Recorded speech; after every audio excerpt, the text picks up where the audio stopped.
So, good morning, everyone. I am glad that I'm not speaking this morning because I can't speak. My voice is gone. Um, but yeah, really excited at everything that's going on yesterday with the incentive. So we do have a couple of people who've already earned it. So brilliant. So just yesterday getting those extra QV in. Have earned the 750 QV. So to go to Lisa's cocktail party. So keep going so you can be there as well. So this morning, and obviously if you need any help from me, just give me a message and I can help you. So I can speak to people you want to speak to, can help you and can give people a call.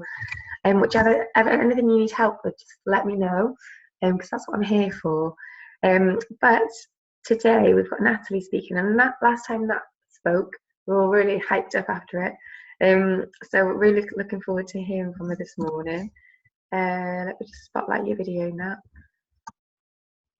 and unmute you.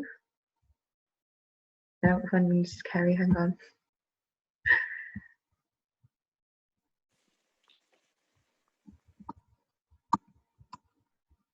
Oh, you already done it? Okay, cool. Fab, take it away. Am I on? Yeah. You're on. Okay.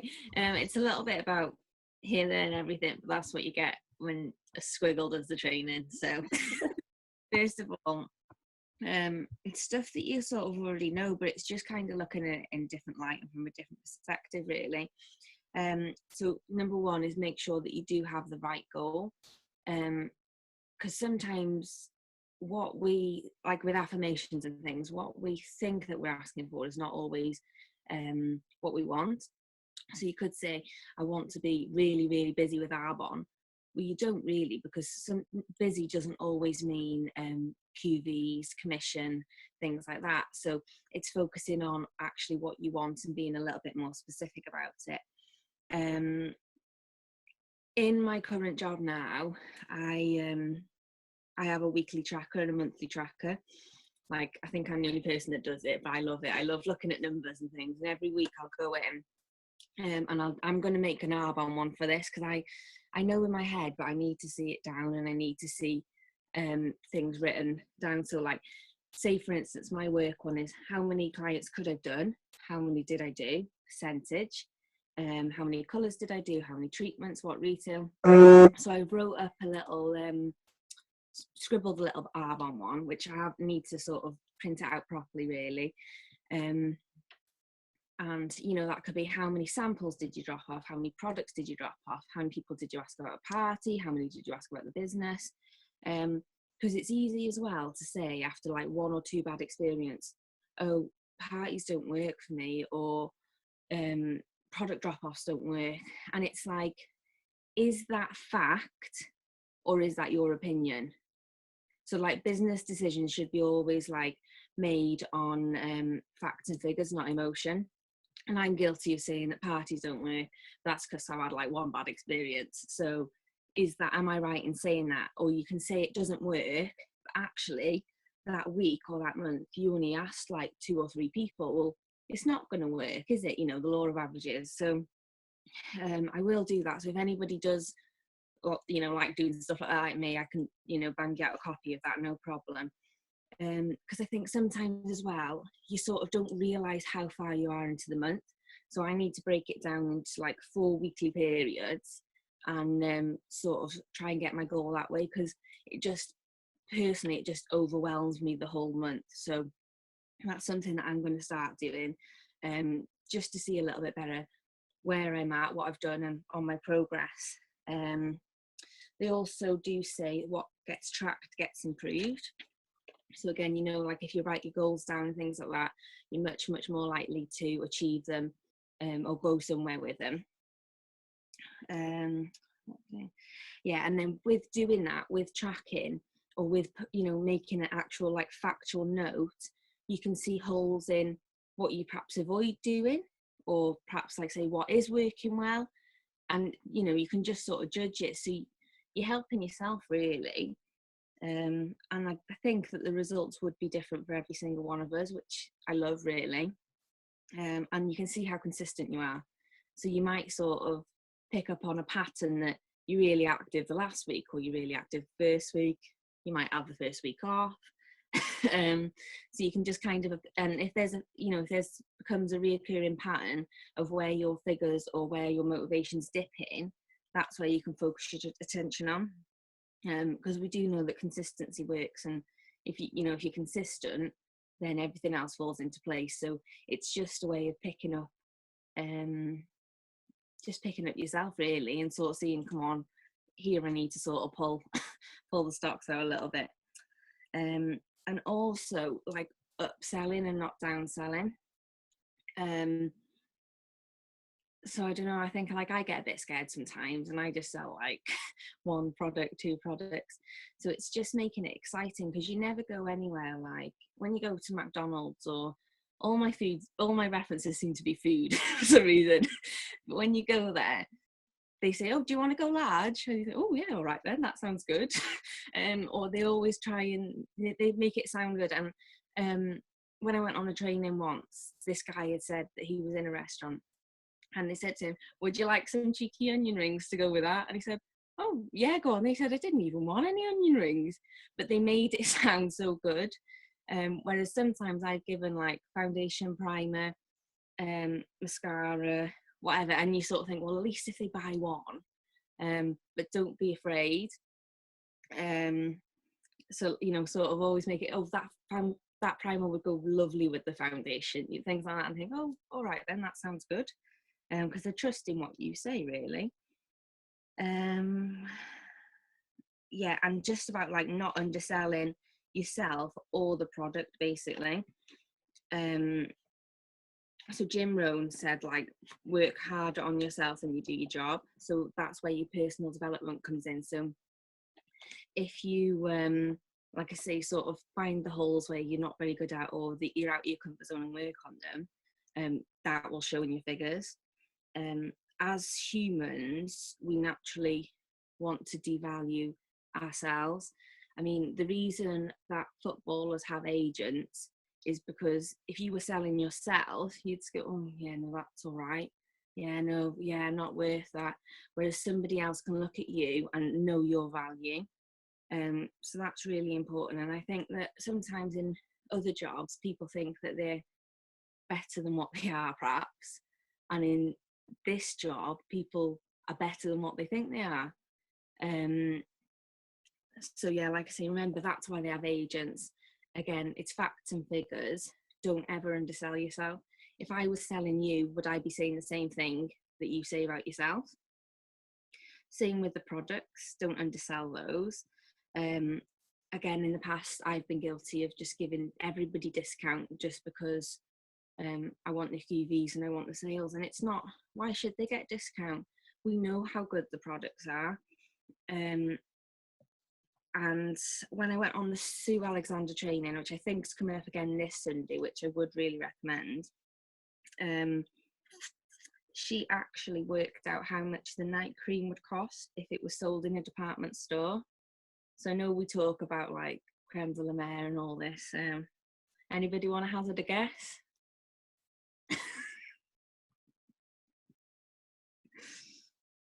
Isn't it over 400 quid? Yeah, it's £186. 486. Wow. Yeah, so nearly 5. Yeah. So yeah, she'd worked it out. If it had gone through all that process, that's how much it would cost. So if you imagine when you're giving people that gold bag, it's well over £1,000 worth of products. Now, would the creme de la mer or the La Prairie counter do that for you and let you take a few products away? So why should they get it for our price? So, and I think that does kind of undervalue it. And what I was finding was that when you do need those QBs and you've offered somebody your price, where can you go with that? So, yeah, that was a really good training, because there was a lot of products that had different uses as well than what your typical use. So that's that. And then as well, just wanted to, I don't know whether you can see this, but this is like a bit of an S curve. So I don't know if anybody has ever heard of this in like businesses and things, and it's what they use to track the progress of a product. And it's kind of like, you can use this in any scenario really. So I watched a video yesterday where they said, so it starts here and goes up. So say they were selling hoverboards and it's really quite dangerous. A few daredevils jump in and they'll say, yeah, go on, I'll try it. It's just a handful of people. So I think that's, you can kind of relate to that in this business. Then you get a few more which are going, yeah, we're still quite risk takers, we'll jump in. Then you have a big sort of incline where everybody thinks, well, it is safe, it does work. And then you get the few stragglers that just do it because everyone else wants to do it. But I thought it was quite fitting really in the way, well, how your month goes, how your promotions go. So you start off on a slight incline, and when you start the business, you think, well, how hard can it be? You don't really know what you have to do. You don't really know how many QVs or what, you can't really, you can't imagine it in your head what you need to do. And then you hit an awareness point and you know what you got to do, and you think, oh, can I do it? And being aware and incompetent, they said, is a lot scarier than being unaware and incompetent. So here you need to sort of drive it forward. So it could be like your personal development, your activity, could be anything. And you start to panic and desperation. And this is when you're most powerful to learn, because it's more painful not to, because you sort of just got over the hill. So I think that's quite fitting with what Sarah said about the regional vice presidents. A lot of them said that they had a dip before they had their success. And then I think then you become more comfortable, and then it happens again. So you get to like say area, and then you've got to put in a bit more personal development, a bit more activity, or you learn in a new job role where you're taking more presentations. So what I wanted to say with that basically is there's no such thing as a brick wall. A brick wall is when you stop. Yeah, it does become a little bit harder at times, but that's when you just need to do more activity, or like I say, more personal development. And if you're not sure which one, your upline can always help you. What was I going to say now? Lost my train of thought. Oh yeah, and then I actually watched a video on this yesterday as well, and it said that you can imagine I'm not sure what field it was in, but experienced people performed better than inexperienced people, which is expected, but it was only a slight margin. And I thought, wow, that's crazy, because the inexperienced people, they didn't know what was expected, and they were more desperate, and they acted on speed, whereas the experienced people didn't. There was no sort of urgency. So I think that's kind of, in this business again, something I'm still a little bit guilty of. Is you think, oh well, I'll learn the job role and then I'll do well. Where actually sometimes it's better to not have a clue what the hell you're doing, because you'll just do it, and you'll do it a little bit quicker, because you kind of expect more of yourself. Whereas when you become experienced, you think, oh, I've had a good week, yeah, that's all right, I've done all right there, and you sort of think, well, I won't do that because I've had a few good results. So it's just forgetting that some average Joe who hasn't had any of the training that we have could literally come in and rock it really. So why can't we? Because we've got the upper hand. So don't let that be a bad thing really. I love that, Nat. That is so true. Right. And I love that. That is just so true, because when you come in, you're so naive to it still, aren't you? But you can just go out and speak to anyone you want and say how excited you are. And it's not until you start knowing more things that you start worrying, and that's when the doubts kick in. So, but like you said, we know so much more than the people coming in now. So why not just use it? That's brilliant. Yeah, I loved all that training. That's amazing. You're you're born to do that, aren't you? So good. I get visas. You are. I need the help. Oh, it was so good. But I'm not even going to say anything else because I just think it was that good. I don't need to. But I've written loads of notes down. And the Steve Alexander training, and you said, yeah, that was brilliant, wasn't it? That you went on. Yeah, definitely go on that. And things like the Unwind body spray can be used. It kills bacteria and things, so you can use it on pets, on dogs if they're a bit smelly, and on your makeup brushes as well. Yeah, brilliant. I was like, oh, right, okay, because I, didn't know like that. So I know, it's so good, isn't it? And it's only £35.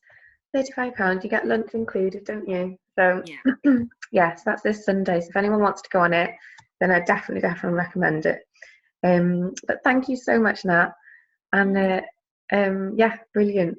Got loads of stuff down. I'd want one of those tracking things that you do, by the way. I need to do that more. So I need it written down, because I think even when it's in your head, it's not, I don't know, it's not right, is it? Yeah, it's good to have it written down on paper. Definitely. And that's what a lot of the training was last weekend, was about tracking. That's how Sarah Dunning knew she'd spoken to 152 people before she actually had a yes, was she just tracked everybody. So yeah, brilliant.